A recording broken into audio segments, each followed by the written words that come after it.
Saya pernah dicium sama orang miskin yang akut, miskin betul.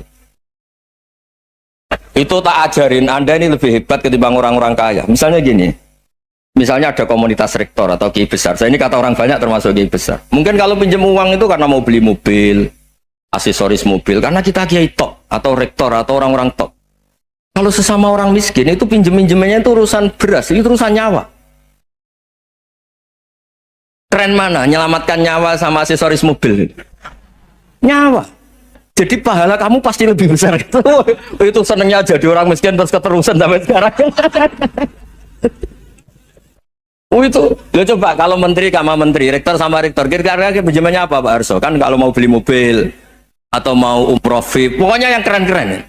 Kalau orang miskin pinjam karena apa? Makan kan? Beras kan? Makanya kalau yang sedang miskin monggo lah kalau ingin teruskan. Maksud saya Islam itu seenak itu. Islam itu segampang itu. Sudahlah yang sedang miskin ya keren. Karena sekali sosial itu urusannya apa? Nyawa. Tapi kalau miskin semua ya Indonesia bisa tutup kan. Ya sudah yang kaya-kaya itu saya mengatakan Indonesia karena bayar pajak yang menjadikan Indonesia berjalan. Tapi ya dipakai yang benar. Nah, begitu seterusnya. Ada kiai miskin cerita ke kita. Terus enak jenengan alim, terus punya santri banyak, bisa ngajar di mana-mana. Saya bilang, hebat kamu. Dia hidup di daerah tertinggal. Itu yang diajarkan kan hanya tauhid. Kan nggak mungkin desa tertinggal baca fikih perbandingan madhab. Kan nggak mungkin. Oleh angka-angka Pak Fajar, Pak Sadali kan nggak mungkin. Fikih perbandingan apa? Madhab. Menyorot madhab dunia. Kayak angka-angka itu kan nggak benar. Tapi pertanyaannya, yang menyelamatkan masuk surga itu tauhid apa perbandingan madhab? Tauhid. Ini hanya mengajarkan fardu kifayah, sunat-sunat. Ini Anda mengajarkan fardu ain. Surganya dulu kamu. Oh terus senangnya jadi kayak gitu. Karena yang diajarkan apa? Tauhid.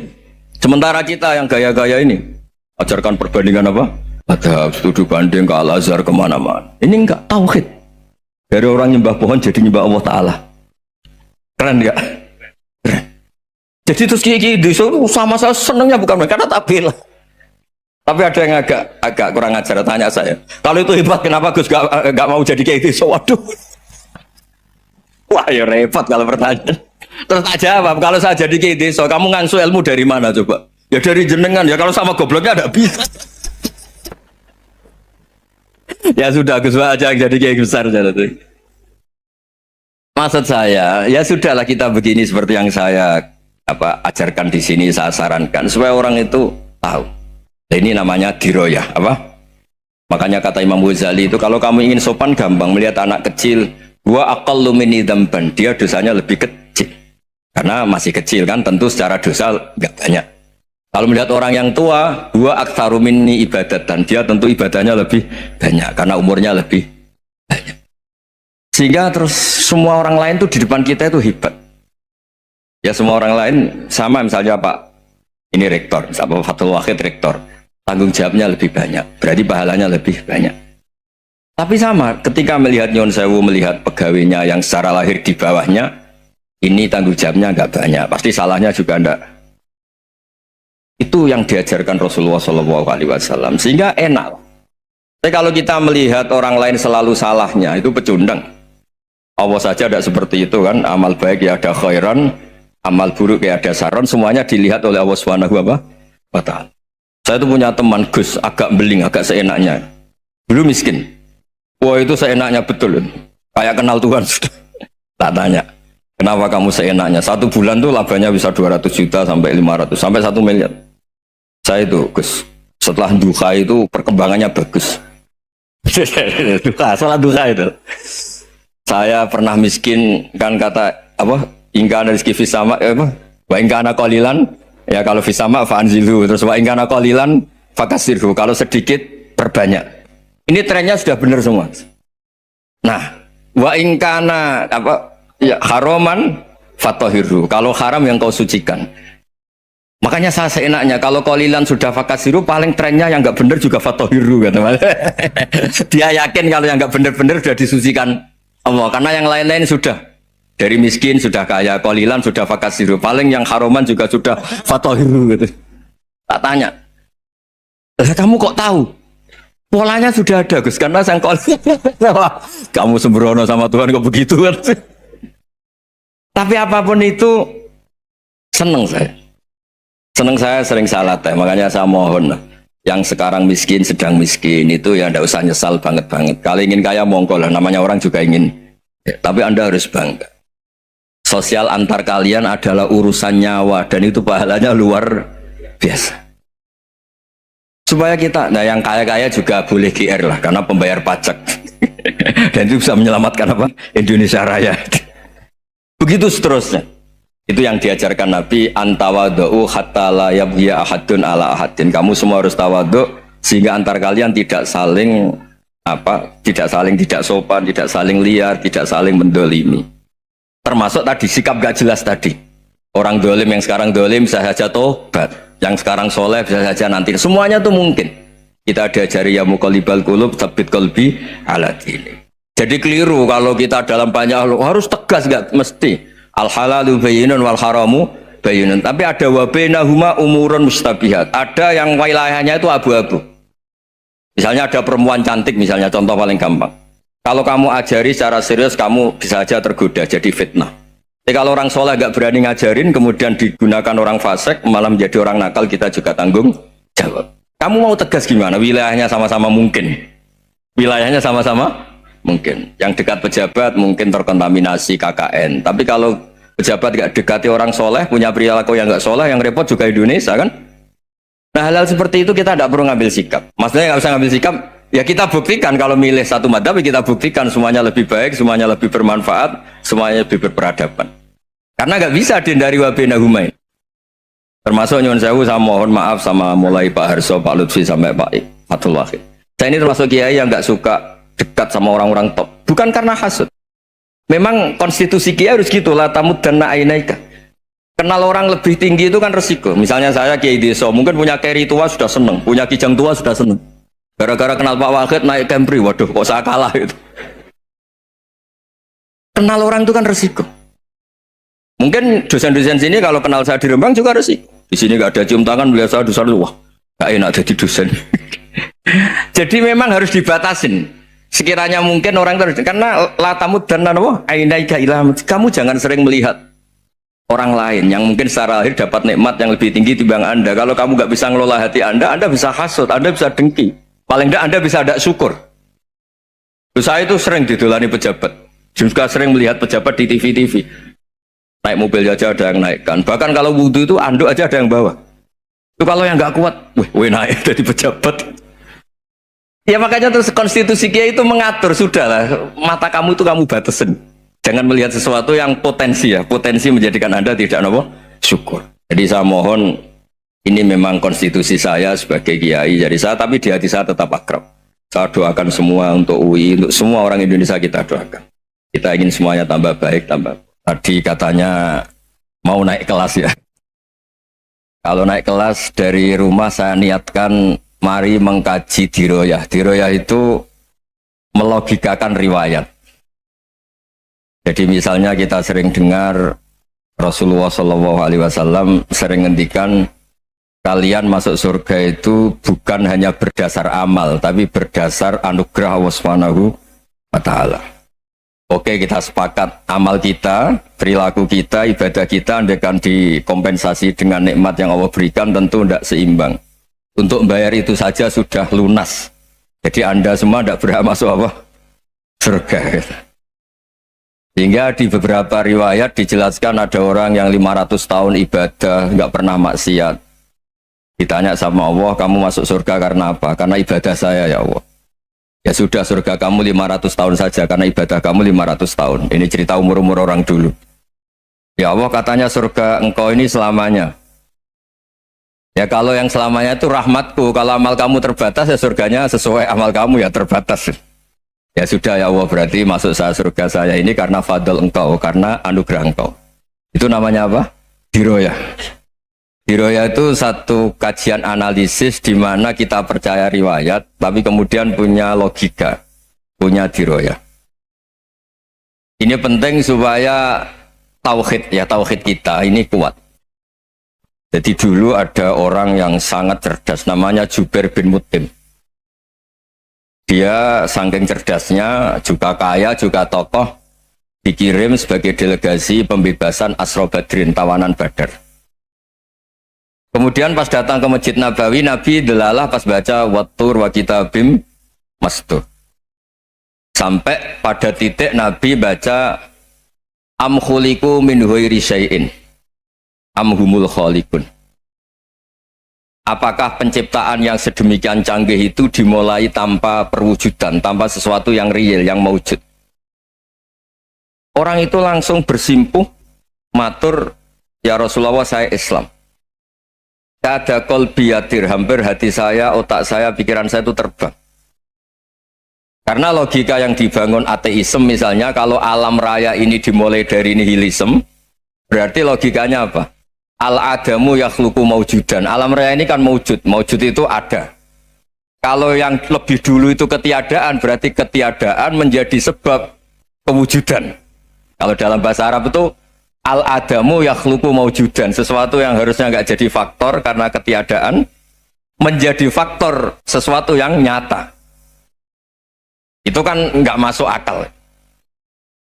Ya, kalau alam raya ini ada al-adam sing yasbiku maujudan, berarti alam raya ini al-adamu yakhluqu maujudan, suatu yang tidak ada menciptakan yang ada.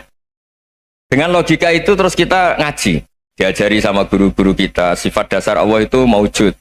Wallahu maujudun qadimun. Terus masuk. Yang harus distatuskan pertama dari Allah itu apa? Maujud, wujud. Karena dengan wujud ini layak menjadi penyebab adanya alam raya ini. Sehingga ketika kita menolak faham nihilisme atau ateisme, faham tanpa Tuhan, tanpa pencipta awal, kita punya diroyah bahwa tidak mungkin ketiadaan ini menjadi sebab perwujudan alam raya ini. Yaitu am khuliqu min ghairi syai'in. Masa alam raya ini diciptakan tanpa sebab yang nyata, yaitu wajibil wujud. Siapa itu? Allah Subhanahu. Begitu juga menyangkut sholawat. Orang boleh beda pendapat tentang redaksi sholawat. Ada yang sholli ala Muhammad, ala Sayyidina Muhammad, Nabi Muhammad. Monggo lah, masalah redaksi saja. Tapi setelah dianalisis, Nabi itu Pak Rektor jadi Nabi setelah Nabi Isa saking dihormatinya sampai dituhankan. Juga jadi Nabi yang ada cerita masih hangat, orang Yahudi itu bunuh Nabi. Jadi yang satu mendudukkan Nabi sedemikian tinggi sampai kayak Tuhan, yang satu menjatuhkan Nabi sedemikian rendah sampai dibunuh. Kayak apa susahnya jadi Nabi Muhammad SAW.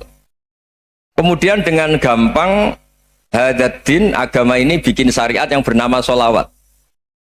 Redaksinya monggo lah sesuai tradisi masing-masing. Allahumma sholli ala Muhammad, Allahumma sholli ala Sayyidina Muhammad, ala Nabiyina Muhammad, monggo lah. Tapi yang jelas redaksi ini kalau didiroyah dikaji, Allahumma itu Tuhan, Tuhan itu pemberi. Wa Muhammadun wa injalla qadruh abdun min ibadi. Muhammad apapun tinggi derajatnya tetap berstatus hamba. Sehingga agama ini terjaga oleh syihotus sholawat. Agama ini terjaga oleh redaksi sholawat. Yaitu Allah tetap pemberi sebagai Tuhan yang nggak tersaingi, la syarikalah. Rasulullah Muhammad wa injalla qadruh. Apapun prestasinya, bisa mi'raj, bisa apa saja, tetap seorang hamba yang butuh muhtajun ila rahmatih. Jika redaksi Allahumma sholli ala Muhammad ini mengukuhkan yang Tuhan tetap Tuhan, hamba pilihan tetap hamba pilihan. Tentu dengan redaksi ini kemudian kita mendudukkan Nabi benar-benar posisi terhormat. Yaitu orang yang paling berhak dapat askat tahiyat, mendapat penghormatan Allah paling tinggi, yaitu Rasulullah Muhammad SAW. Dan itu diulang-ulang oleh Allah. Subhanalladzi asra bi'abdi. Status hamba ini diulang-ulang. Lagi-lagi ini bernama diroyah. Bernama apa? Contoh ketiga misalnya fihi ayatum bayinatum maqamu Ibrahim. Dulu orang Yahudi itu ada diskusi masif. Syaratnya Nabi itu mbah-mbahnya harus Nabi. Harus keturunan Nabi. Kemudian semua Nabi rata-rata di Palestina, di Syam. Lalu Muhammadnya asal-usulnya dari mana? Tahu-tahu orang Arab kok Nabi, padahal orang Arab itu dulu jahiliyah. Walhasil terus diceritakan bukti Muhammad ini turunan Ibrahim adalah ada jejak kaki Nabi Ibrahim di dekat apa? Ka'bah. Fihi ayatum bayyinatum maqamu Ibrahim. Kalau Nabi Ibrahim pernah di Mekah, artinya beliau pernah meninggalkan turunan yang di Mekah. Yaitu bernama Nabiuna Muhammadun sallallahu alaihi wasallam. Itu disebut fihi ayatum bayyinatum maqamu Ibrahim. Nah, itu namanya diroyah. Diroyah itu satu perilaku keseharian kita beragama, kemudian tahu logikanya. Yang keempat misalnya mangkana yu'minu billahi wal yaumil akhir falyukrim apa? Jaro. Orang yang iman karena Allah dan Rasul maka memuliakan tetangganya. Andaikan pakai hukum sosial, tentu kalau tetangga kita baik, kita baik. Kalau kurang baik kok kurang penggawean kan gitu. Tapi dulu itu pernah ada seorang ulama itu dibully ya, dikerjain sama anak muda tetangganya. Pak Kiai datang ke rumah saya. Orang ini datang. Kemudian setelah di rumahnya, saya tidak jadi butuh sama Pak Kiai, silahkan pulang. Itu Kiainya senyum menikmati. Dan itu terulang 3 kali.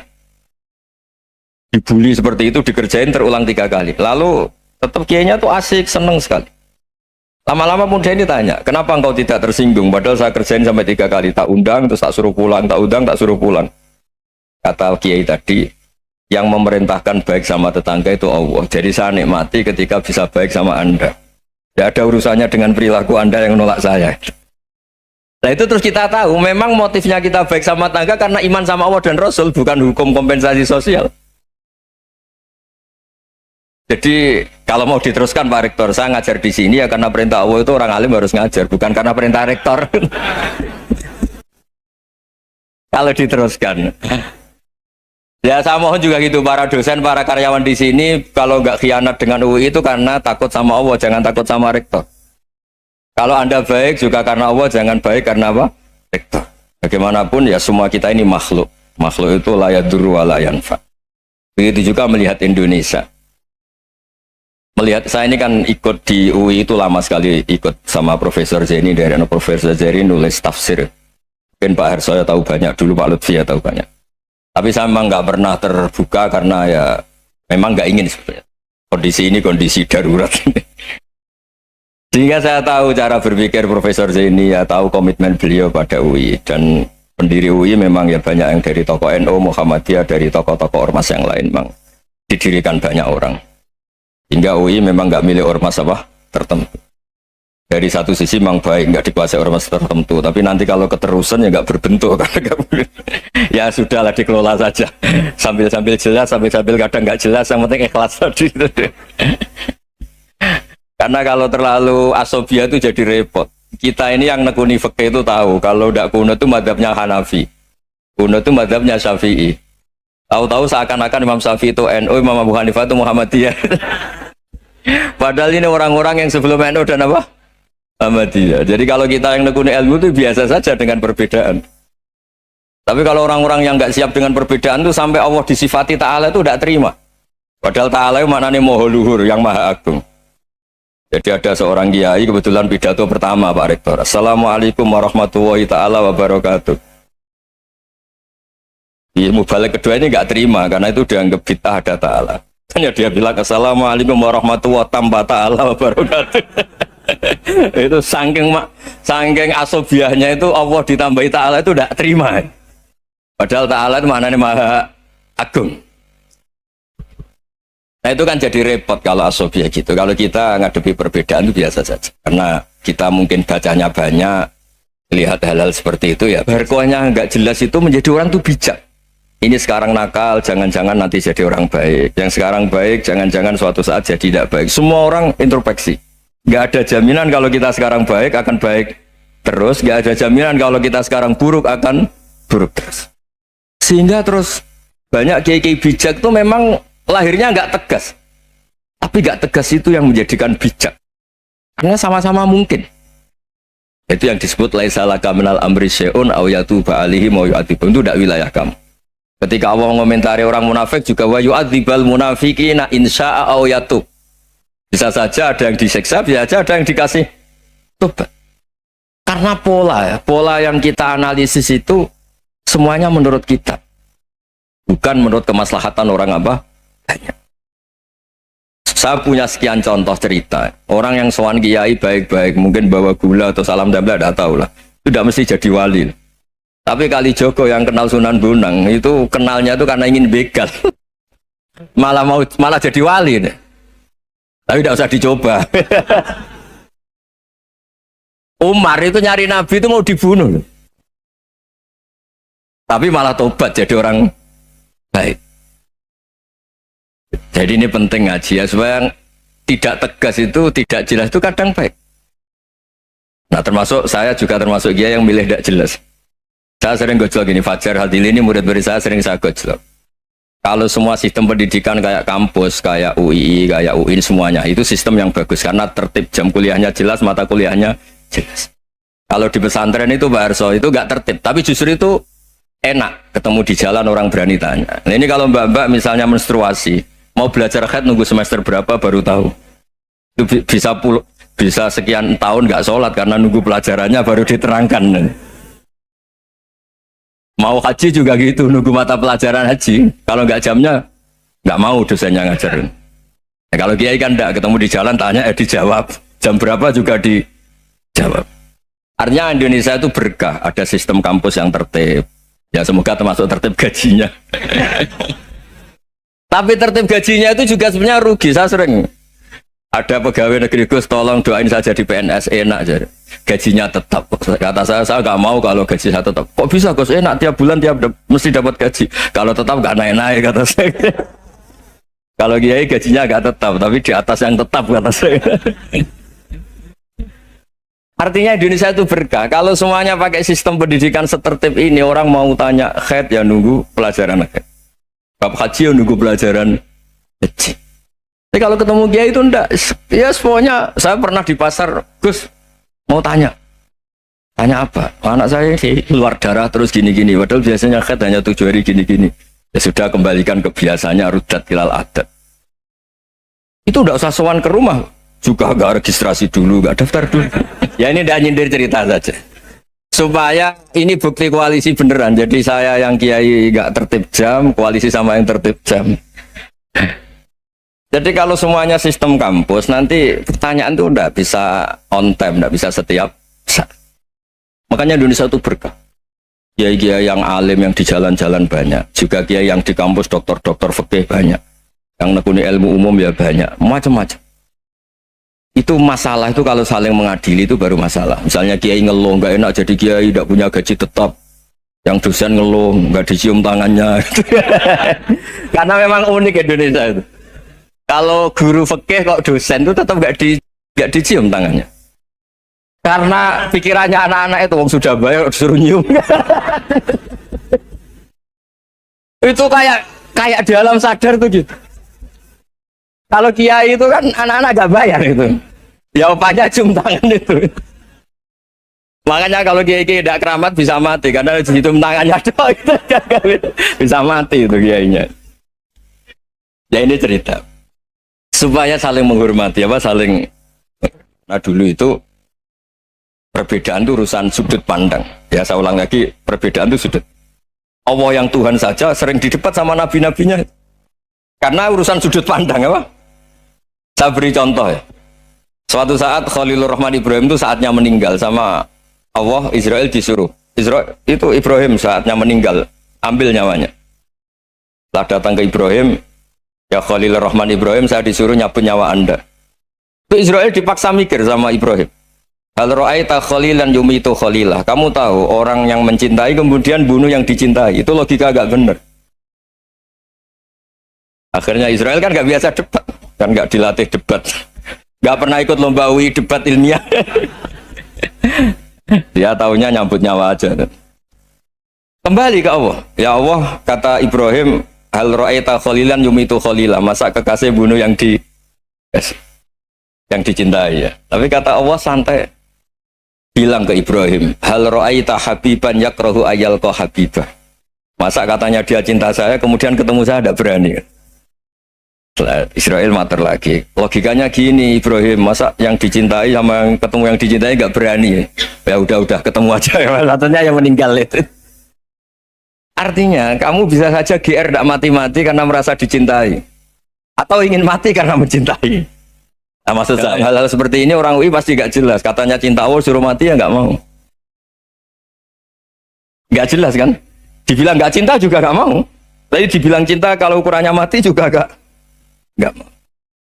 Nah, tapi dalam banyak hal nggak jelas itu penting, Pak Rektor. Penting sekali.